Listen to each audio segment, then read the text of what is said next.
বৃক্ষপ্রেমিক পরিকল্পনাবিদ। এই মাঠটি যখন তৈরি করা হয় বা কার্পেটিং করার প্রস্তুতি নেওয়া হচ্ছিল, তার আগেই এই জাতীয়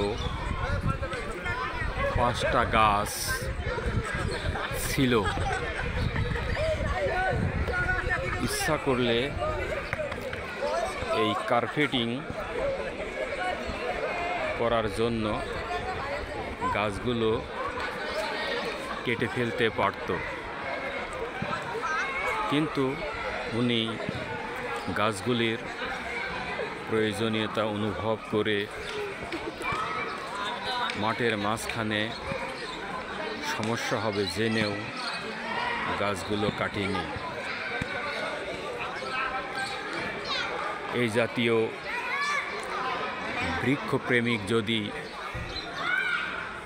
সব অঞ্চলে থাকতো, তাহলে এদেশের আবহাওয়া পরিবর্তন হতে বাধ্য হতো, মানুষেরও অক্সিজেনের অভাব হতো না, পরিবেশও সুন্দর থাকতো। ঢাকা থেকে সবাইকে আন্তরিক সালাম। আসসালামু আলাইকুম।